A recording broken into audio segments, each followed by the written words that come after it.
Germany के पास है हमारी बहुत सारी मैन्युस्क्रिप्ट्स, अभी भी नहीं दे रहे वो। जैसे हम देखने गए ना, तो कुछ तो उन्होंने दिखा दी, हमारे को कुछ नहीं दिखाई। उनको तो बिल्कुल 7 तालों के अंदर छिपा के रखा हुआ है बहुत सारा साहित्य। और महर्षि दयानंद ने भी जर्मनी से मंगवाए थे वेद, जब उन्होंने काम किया तो यहाँ से उठा के ले गए वो उसको। तो हम ऐसा नहीं कह सकते उनके पास कुछ नहीं है।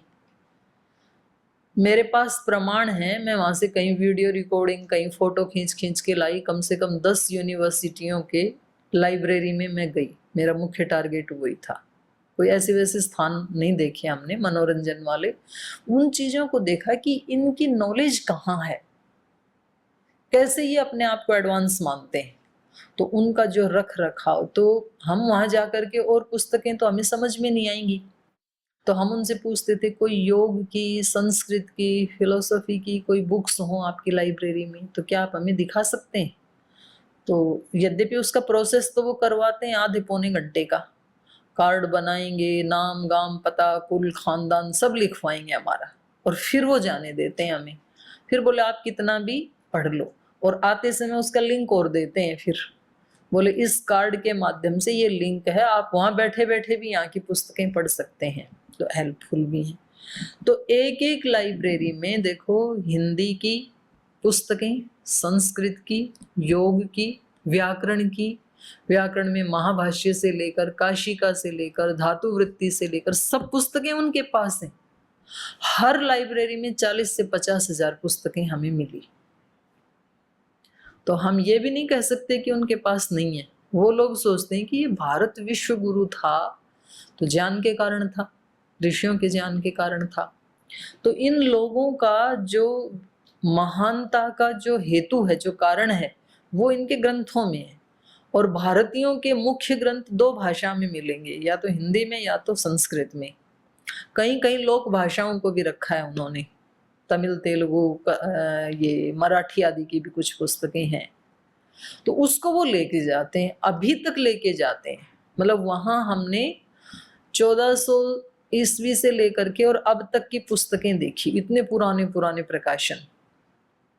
फिर वो उसको कहीं कहीं तो कन्वर्ट करते हैं अपनी भाषा में, जर्मन आदि में, फिर अपने बच्चों को। और कहीं कहीं अभी भी जर्मनी के 1200 स्कूलों में संस्कृत पढ़ाई जाती है। और हमारे भारत में आज ये संस्कृत में पढ़ेंगे तो ये तो पिछुड़ जाएंगे, हम तो अंग्रेजी पढ़ाएंगे, और वो संस्कृत पढ़ा रहे हैं। हमने उनसे पूछा, जैसे स्विट्जरलैंड की लाइब्रेरी में हमारी पुस्तक मिली योग विज्ञान और साधना रहस्य, जो परम पूज्य गुरुदेव की है। तो हमने कहा आप लोगों को ये समझ में तो आता नहीं है संस्कृत आदि की बुक्स, तो आपने क्यों रखी है यहाँ पे। बोल जी हमारे यहाँ 1200 स्कूलों में कंपलसरी है संस्कृत पढ़ाना। तो हम ज्यादा इस भ्रम में ना रहें कि वेद हमारे ही पास हैं। पुस्तक रूप में भी वेद उन लोगों के पास भी हैं, और लेकिन वेद इस बात का प्रमाण दे रहा है कि वेद तो सबके हृदय में है, और उसको या तो पूर्व जन्मों के संस्कारों से वो अभिव्यक्त होते हैं, या तो इस जन्म के पुरुषार्थ से होते हैं। और कोई व्यक्ति वहां पैदा हो गया, इसका ये अभिप्राय भी नहीं है कि वो सदा सदा से वहीं था, ऐसा भी नहीं है। ये तो आत्माएं चेंज होती रहती हैं, संस्कार, कभी कभी ज्ञान उसके अंदर विद्वान का होता है पैदा, कहीं ऐसे घर में हो जाता है, जैसे भारत में भी होता है वहां भी होता है। तो कुछ दार्शनिक तो हुए ही हैं वहां भी। जी माता जी, ऐसे ही प्रश्न आया था कि जब शूर्पणखा की नाक कान काट दिए थे, तो देखने में ऐसा आता है कि असुर प्रवृत्ति का जो व्यक्ति होता है तुरंत क्रोधित हो जाता है, तुरंत ही एकदम झुंझला उठता है कि ऐसा कैसे हुआ मेरे साथ। लेकिन वहाँ पर हम देख रहे हैं कि वो आराम से बताती जा रही है, शूर्पणखा जी बताती जा रही हैं कि ऐसे ऐसे राम थे, ऐसे लक्ष्मण थे, वो गंधर्वों से भी, गंधर्व मतलब बहुत ही सुंदर आकृति थी उनकी, धर्मचारी थे। तो मेरे मन में ऐसा आया कि शायद नहीं काटी हो। वो जो प्रसंग जो नीचे लिया गया है स्वामी जगदीश्वरानंद जी के द्वारा कि नाक कटना यानी उनकी बेइज्जती करना, तो नहीं, पर वो तो श्लोक में ही खड्ग उठाया ना, तो खड्ग का मतलब तलवार ही होता है ना। वहां पर देखो खड्ग ना बोल आप दिया। 12वें श्लोक का जो 41वां श्लोक है, उद्धृत्य खड्गम चिच्छेद कर्ण नासम महाबल है। तो इस पंक्ति का और क्या अर्थ हो सकता है? ठीक है, वहां पर बोल दिया, लेकिन फिर नीचे जब प्रसंग आ रहा है आराम से वो बोल रही हैं कि आराम से तो नहीं बोल रही है, बोल तो रही है वो उत्तेजना में ही, तो धर्मचारी शब्द निकल रहे हैं उसके मुंह से, लेकिन अच्छे अच्छे वो शब्द। उनका हुलिया ठीक बता रही है, जैसे हैं वैसे ही बता रही है। मतलब इसमें स्थिरता दिखाई दे रही है, सात्विकता दिखाई दे रही है कि अच्छी बात है। अगर ये किसी तो को नहीं दिखाई देना असुरों चाहिए। के अंदर भी कुछ स्थिरता दिखाई दे रही है तो आपकी दृष्टि अच्छी होगी, अच्छी बात है। नहीं, इससे ऐसा लग रहा था कि शायद नहीं काटी गई है। हाँ, पर वो आपको लग रहा है वो ठीक नहीं है, काटी तो है, ये तो ठीक ही है। ठीक। और चलें आगे। चलो तो अब खर क्या एक्शन लेते हैं उसको देखते हैं। खर का मतलब होता है कठोर। तो अब ये कठोर होकर के कौन सा कठोर निर्णय देंगे वो पढ़ते हैं इसमें।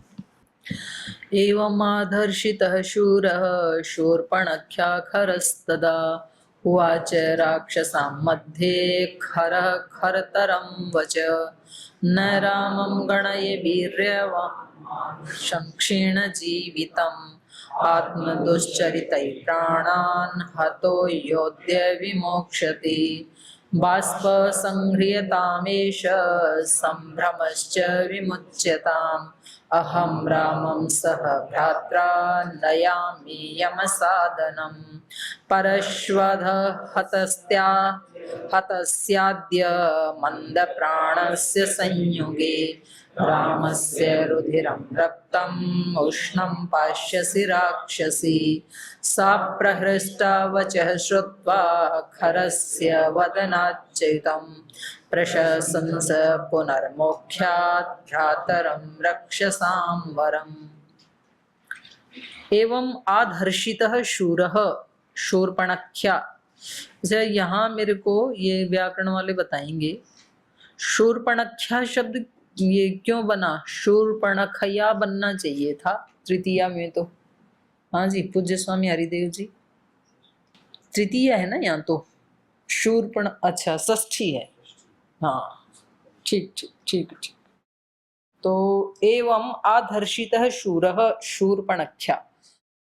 खरह, खर जो शूरवीर भी है, राक्षस है, वो शूर्पणखा के एवं आधर्षित ऐसे उसको भला बुरा कहे जाने पर, फटकारे जाने पर, तदा उवाच तब खर ने कहा राक्षसाम मध्य, राक्षसों के बीच में जिनसे वो घिरा बैठा था उन सब के बीच में खर ने खर तरम वचः, खर जो अपने आप में कठोर है उसको खर कहते हैं, और उन्होंने ये कठोर शब्द कहे अपने सैनिकों के बीच में बैठा हुआ है, दूसरे राक्षसों के बीच में बैठा है। तो जब उनकी बहन ने उनको चुनौती दी, एक तरह से चैलेंज किया, तो उन्होंने भी बहुत कठोर शब्द अपने आसपास बैठे हुए राक्षसों के बीच में बोले। क्या बोले?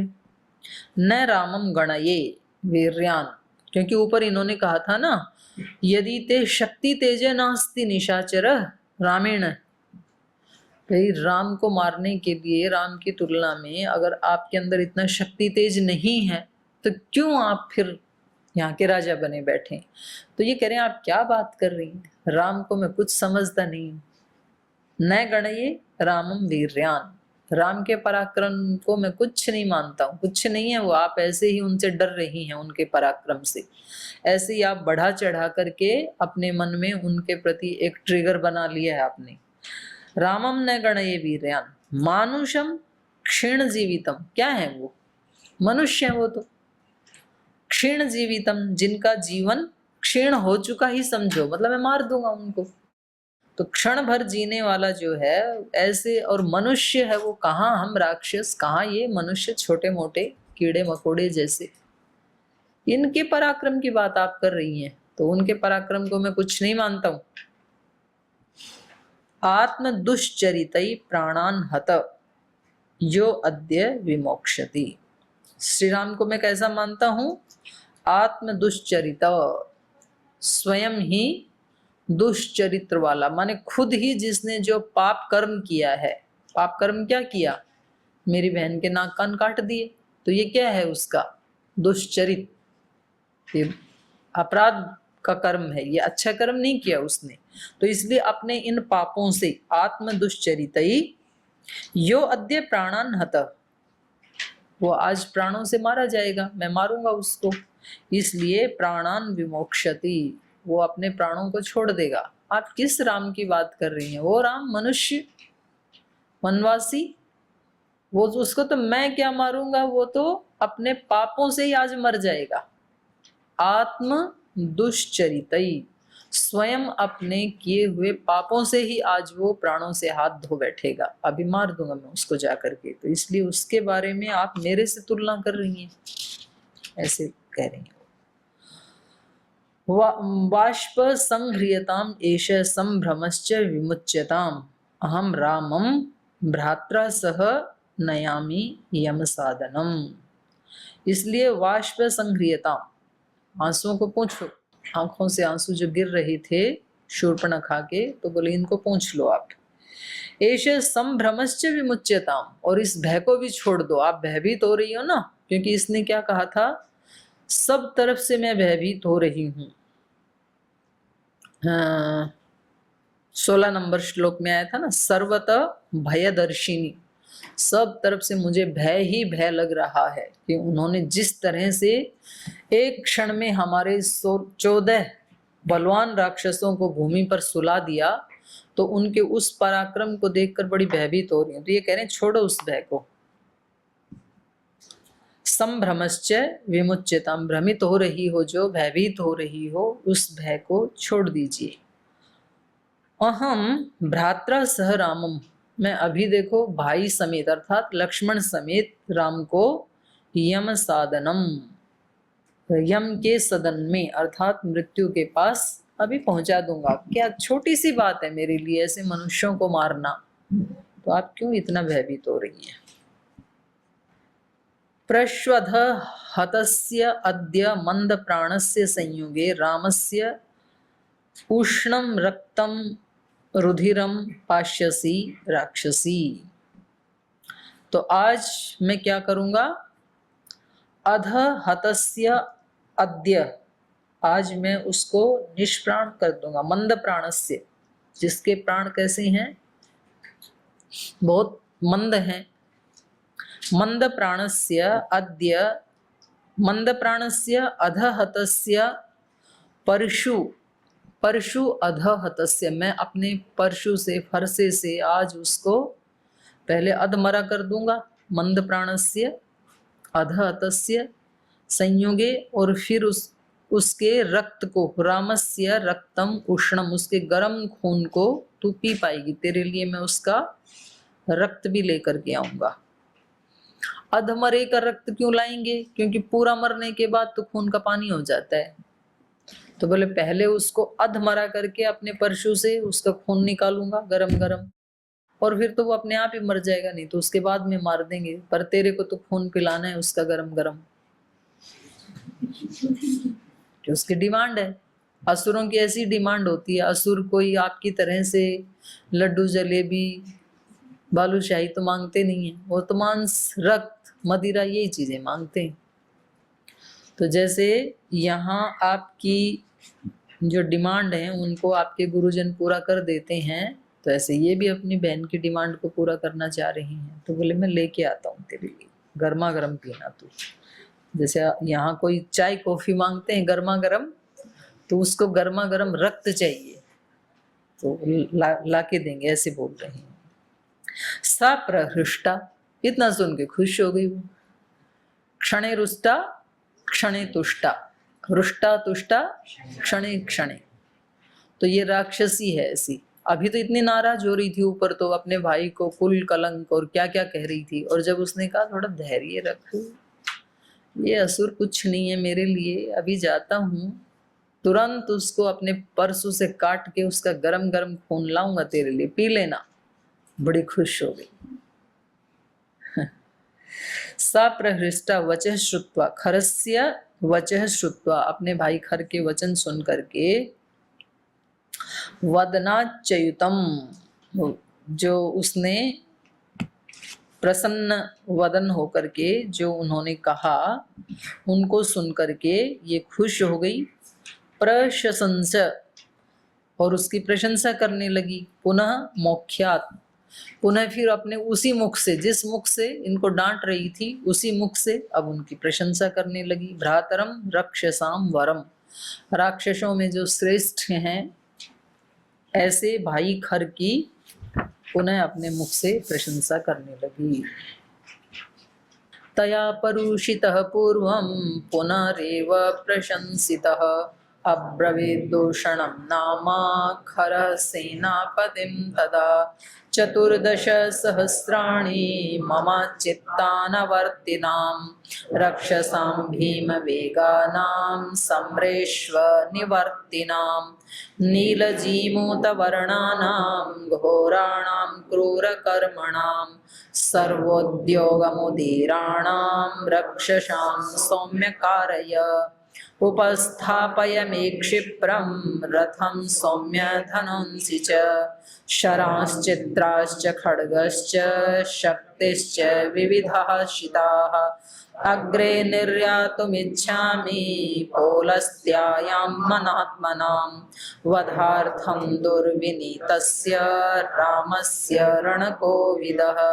इति तस्य ब्रुवाणस्य सूर्यवर्णं महारथं, सदश्वैः शबिलैः युक्तम् आचचक्षेथ दूषणः। तया पूर्वं परुषितः पुनरेव प्रशंसितः, अब्रवीत दूषणम नामः खर सेनापतिम तदा, तदा तब खर ने, तया अपनी उस बहन के द्वारा, पूर्वम परुषितः पहले तो कठोर बोला गया, उसके द्वारा चैलेंज किया गया, पुनरेव प्रशंसितः पुनः प्रशंसा की गई। तो अपनी उस बहन के इन दोनों आचरणों को देख करके, पहले नाराजगी को देख करके और बाद में प्रशंसा को सुन करके, खर दूषणम सेनापतिम तदा अब्रवीत, तो खर ने अपने सेनापति दूषण को तब ये शब्द कहे। खर दूषण ऐसे शब्द आपने सुने हैं ना, तो ये रावण के ही भाई हैं। तो एक वहां का राजा है खर और दूषण सेनापति है। तो सेनापति को उन्होंने बुलाया, उसको निर्देश दिए। क्या बताया दूषण को? 14 सहस्राणि मम चित्ता अनवर्तिनाम, 14 गए थे ना पहले, बोले अब की बार 14,000 चलो। मतलब बिना सोचे समझे निर्णय लेते हैं, उसका नाम असुर। 2 आदमियों को मारना है और उसके लिए सेना कितने लोगों की? 14,000। काट डालेंगे उनको। मतलब इनके खुद के मर जाएं तो कोई चिंता नहीं, दूसरे पक्ष के मर जाएं तो कोई चिंता नहीं। तो बहुत विवेक से निर्णय नहीं लेते हैं। तो इसलिए कह रहे हैं 14 सहस्राणि। कभी कभी हम भी ना बिना सोचे समझे निर्णय लेते हैं ना जब कभी, तो आप सोचना कि ये खर का चिंतन चल रहा है। गुरुकुल में जरूरत है 20 किलो सब्जी की और मंगवा ली कितनी? 200 किलो। फिर वो सड़ते रहते हैं फल सब्जियां, फिर उनको उठा के डाल दो डस्टबिन। तो भाई तुम इतने विद्वान हो, थोड़ा विवेक से काम लो, पता नहीं कितना लगेगा। कोई घर बनाना है, कुछ समय यज्ञदेव बैठे यहाँ गए नहीं आज। अभी वो एक यज्ञशाला पे जो वो घास डालनी थी, तो वो जो मिस्त्री आए थे, तो उन्होंने पूछा जी कितने बंडल लगेंगे इसमें? तो बोले जी कम से कम 100 लगेंगे। और 100 का मतलब है एक बंडल की कीमत 1,000। तो 100 की कीमत कितनी? 100,000, 1,00,000। तो बोलती ले आऊं? मैंने कहा नहीं, इसमें मुश्किल से 15 या 20 बंडल लगेंगे, तो 15 लेके आओ आप। और फिर कम पड़ेगा तो रुड़की पास में ही है, तुरंत ले आएंगे, कौन सी दिक्कत आ रही है। बोल जी ये तो मान नहीं रहे। मैंने कहा आप इनको ऐसे बताओ कि आप शुरू करोगे 10-15 से, बाकी रास्ते में है, ऑनलाइन आ रहा है सब, तो आप शुरू करो, हम आपको नीचे रखे हैं, आ रहे हैं रास्ते में, ऐसे बोलो आप, ऐसे ही बोल दिया। वो 15 में से भी एक बच गया, 14 ही लगे। तो अगर हम 100 ले आते तो कितना लॉस होता ना, क्योंकि बाद में वो बेकार, और जो वहां एक बार बिल कट गया वो वापस लेगा नहीं। ऐसे उनसे पूछा बांस कितने लगेंगे, बोल जी 100 बांस लगेंगे। तो मैंने उनको बताया आप 20 लेके आना। और वो भी लेकिन थोड़ा सा उत्साही शिष्य है, वो 30 लेके आया। तो उसमें से 15 बच गए, अभी लगे 15 ही, 20 बोले तो थोड़ा सा अंदाजा होना चाहिए। और भाई बिल्कुल पास में मार्केट है। अब यहाँ तो फल भी आएंगे ना तो बोरा भर के आएंगे, और वो फल यदि बांटे नहीं गए तो फिर वो बेकार हो जाते हैं, बोरे के बोरे, फिर उसको डाल देते हैं। क्योंकि फिर आने के बाद भी उसको संभालना, बचाना, फिर बांटना, ये भी तो एक बड़ा टास्क होता है। तो ऐसे ये निर्देश दे रहे हैं दूषण को, जिसका नाम ही दूषण है। नाम भी देखो इनके ऐसे हैं ना, खर मतलब कठोर, दूषण मतलब दूषित हुआ हुआ। तो नाम ही ऐसे हैं, तो राक्षसों के नाम ऐसे होते हैं। जैसे कल का दिन था, तो जो सनातन धर्म को मानने वाले हैं उन्होंने कल क्या मनाया, एकादशी, निर्जला एकादशी। और उसमें वो जल भी नहीं पीते हैं, और अपने हिस्से का जल हजारों लोगों को, मतलब एक व्यक्ति मैं पीता तो मैं अपनी जगह हजारों लोगों को और पिलाऊंगा, ऐसे वो पिलाते हैं जगह जगह शरबत आदि डाल करके। और दूसरा एक जो मजहब है उनकी थी कल बकरीद,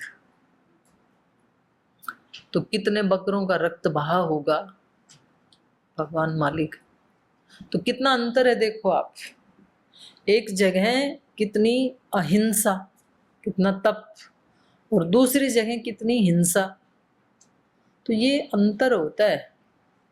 तो यहाँ भी असुरों में, और श्री राम तो एक देवता हैं, देवतुल्य हैं, मनुष्य का शरीर जरूर है लेकिन, तो इनमें रात दिन का अंतर है।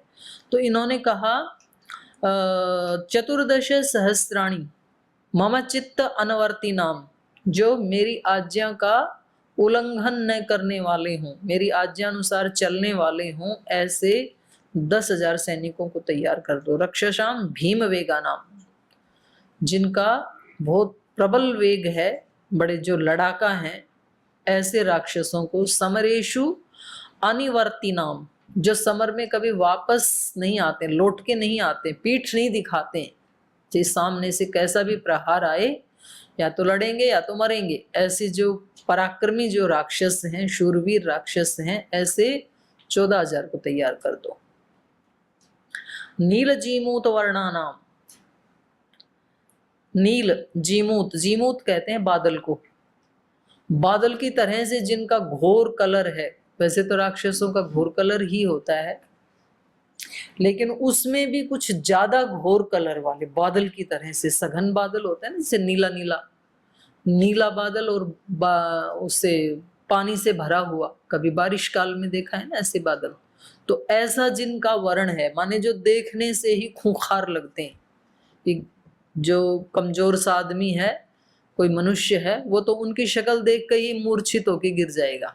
आप कल्पना करो, ऐसा कोई घनघोर कलर वाला, कोई बड़े डील डोल वाला असुर अचानक हमारे सामने उपस्थित हो जाए, तो हमारा क्या होगा, चीख निकल जाएगी सिमट करके, या तो गिर ही जाएंगे मूर्छित होकर के।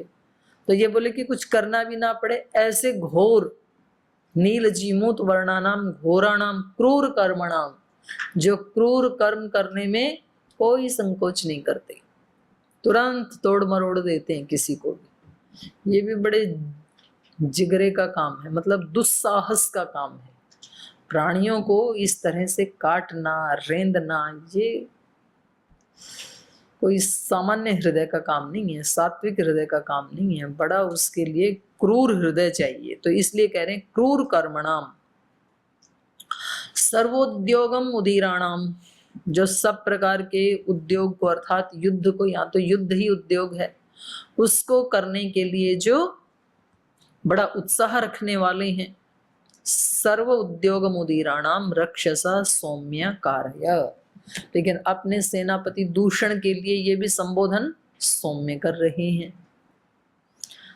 तो अपने आप को वो मतलब फिर भी अच्छा ही मान रहे हैं, सौम्य ही मान रहे हैं। तो दूषण को लिए कह रहे हैं, हे सौम्य, ऐसे ऐसे 14,000 राक्षसों को जो वहां से वापस भागे नहीं, कैसी भी परिस्थिति में क्रूर कर्म करने में हिचकिचाए नहीं, मेरी आज्ञा का पालन करने वाले हों। तो ये भी खतरा है। देवताओं में तो आसानी से आज्ञा पालन करने वाले मिल जाते हैं, लेकिन वे राक्षसों का क्या भरोसा। तो उल्टा अपने मालिक के विरुद्ध खड़ा हो जाए तो बोले ऐसे छांटो जो मेरी आज्ञा को भी मानने वाले हों। ये तो मानते नहीं है राक्षस, इसीलिए आपस में कट मरते हैं। तो ऐसी एक इन्होंने 14,000 की सेना तैयार करवाई अपने साथ चलने के लिए। अब आगे का जो वर्णन है जो युद्ध का, वो हम कल पढ़ेंगे। आज यही विराम लेते हैं।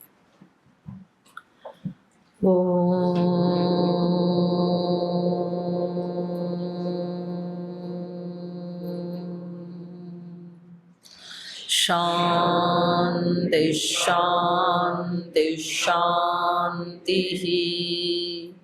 श्री गुरुभ्यो नमः।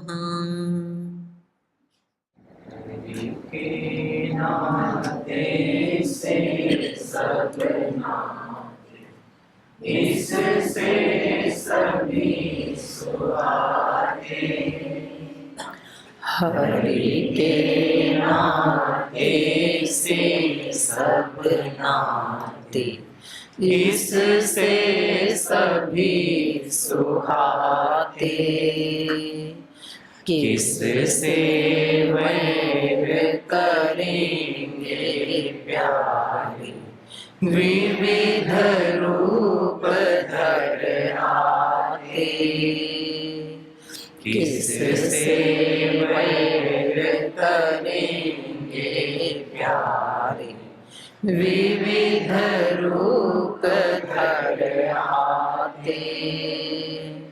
स्वार्थ बिना जो सबकी सेवा करते नहीं आघाते, स्वार्थ बिना जो सबकी सेवा करते नहीं आघाते, पर दुख दुखी सुखी पर सुख में वो जन हरि को भाते,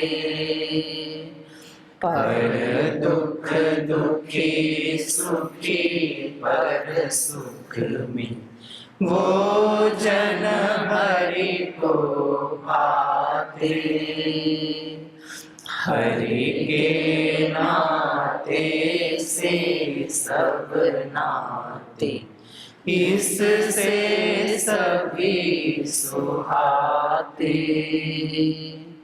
किससे वैर करेंगे प्यारे, विविध रूप धर आते, विविध रूप धर आते, विविध रूप धर आते। ओम श्री गुरुभ्यो नमः।